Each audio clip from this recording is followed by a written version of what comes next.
Yeah. Hindi lahat ng nakikita nyo yun na ang totoo. Makinig kayo.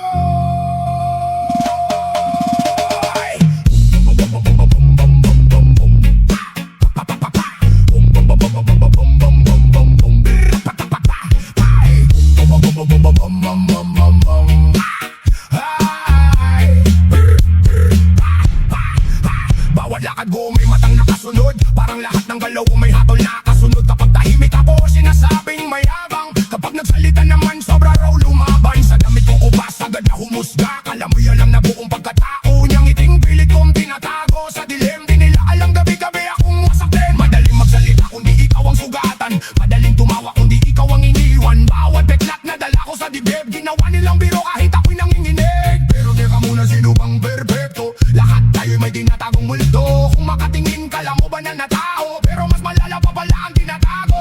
Mga matang mapanghusga, laging nakabantay sa mali ng iba, pero sariling dungis di makita.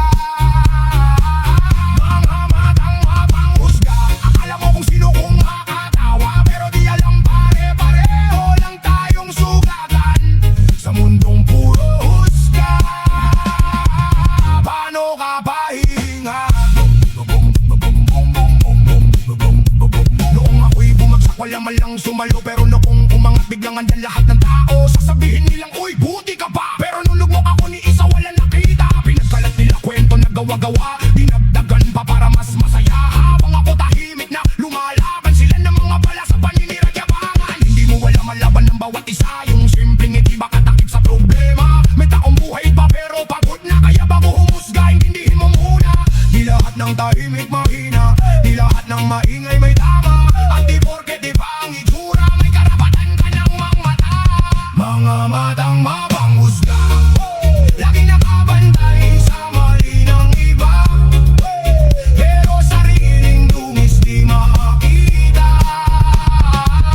Mga matang mapanghusga, akala mo kung sino kung makatawa, pero di alam pare-pareho lang tayong sugatan sa mundong puro husga.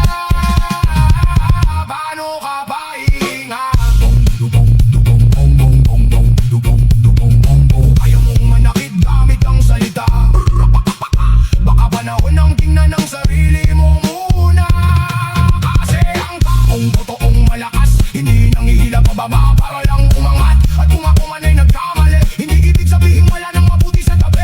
Tao lang din ako, natutong masaktan, natutong bumangon kahit pa ulit-ulit na iniwan.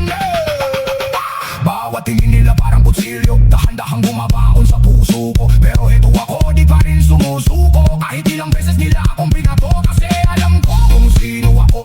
Di ko kailangan ng opinyon nyo, masakit man minsan ng mabansagan, pero mas masakit mabuhay sa kasinungalingan. Kaya sige lang, husgahan nyo ba habang ako'y unti-unti lumalakas pa. Palang araw makikita rin nila na ang taong minamaliit nila'y kaya pala. Mga matang mapanghusga, walang ibang ginawa kundi mangmata. Kala mo'y malinis na talaga, pero lahat tayo may pagkukulang pa. Mga matang mapanghusga, nakakasakit ng di nila alam. Kaya sana bago ka tumingin sa iba, subukan mo munang silipin ang iyong sarili talaga. Dahil sa mundong puno ng mapanghusga, ang pinakamahirap ay maging totoo sa sarili. Habang lahat ay may nasasabi.